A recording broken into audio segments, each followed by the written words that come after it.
Welcome to Learn Short and Typing with Vikas sir. The Hindi आसुलिपि dictation heading is Britain को जवाब 100 word पर minutes. Be ready start. यह अच्छा हुआ कि भारतीय संसद ने ब्रिटेन की संसद को उसी की भाषा में जवाब दिया।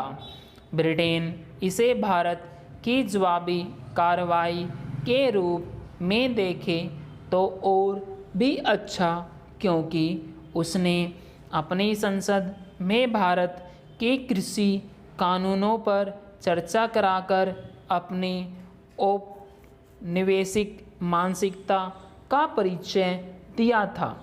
भले ही इसके लिए उस नियम की आड़ ली गई जिसके तहत यदि किसी मसले पर बहस कराने के लिए 1,00,000 लोग हस्ताक्षर कर दें तो फिर ब्रिटिश संसद के लिए ऐसा करना आवश्यक हो जाता है।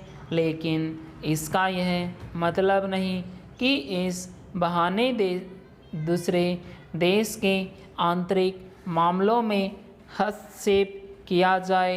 ब्रिटिश संसद में न केवल यही किया बल्कि इसी दौरान भारत को बेवजह कटघरे में खड़ा करने और उपदेश देने की भी कोशिश की।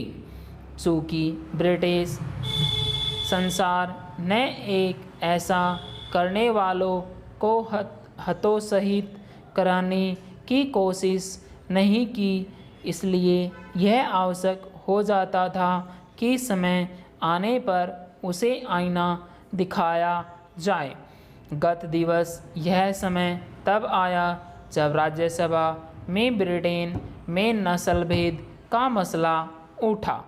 चूँकि हाल में ब्रिटेन में एक भारतीय छात्रा रसीम सामद नस्ल भेद की चपेट में आई, इसलिए यह ज़रूरी था कि भारत उसे यह बताता कि वह खुद के श्रेष्ठ होने का दंग पालने के बजाय अपनी उन समस्याओं को देखे जिनसे उसके यहाँ पढ़ने जाने वाले भारतीय छात्र भी दो चार होते हैं।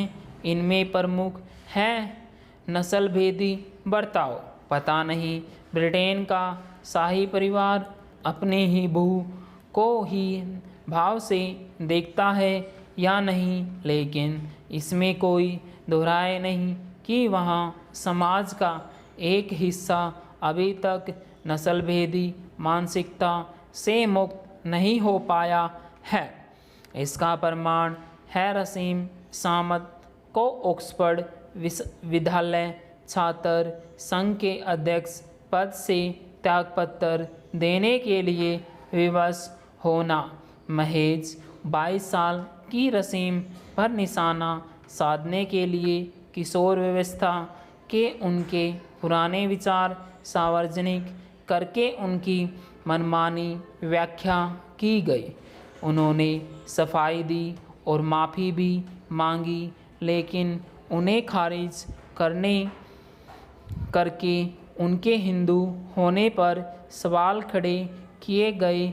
उतना ही नहीं, भगवान राम की तस्वीर संग उनके माता पिता की एक फ़ोटो के आधार पर भी उन्हें हर संभव तरीके से लांछित किया गया। इससे भी बुरी बात यह रही कि उनके खिलाफ छेड़े गए इस विकृत अभियान में एक प्रोफेसर भी शामिल हो गया। इसके बावजूद ऑक्सफोर्ड विश्वविद्यालय प्रशासन या फिर अन्य किसी ने कोई हस्तक्षेप नहीं किया। इतने नामी विश्वविद्यालय में भारतीय छात्रा के साथ खुले नस्लभेदी व्यवहार पर राज्यसभा में विदेश मंत्री एस जयशंकर ने यह कहकर बिल्कुल सही किया कि अगर ज़रूरत पड़ी तो नस्लवाद के मुद्दे को उचित मंच पर उठाया जाएगा। पूर्ण विराम। स्टूडेंट इस डिक्टेशन को आप टाइप कीजिए, टाइप करने के बाद इसको मैच कीजिए। अगर आपको अगर आप डिक्टेशन अच्छी लगती है, डिक्टेशन को लाइक कीजिए, डिक्टेशन को शेयर कीजिए अपने फ्रेंड सर्कल के साथ, और चैनल को सब्सक्राइब करना ना भूलें। Thank you very much, have a good day.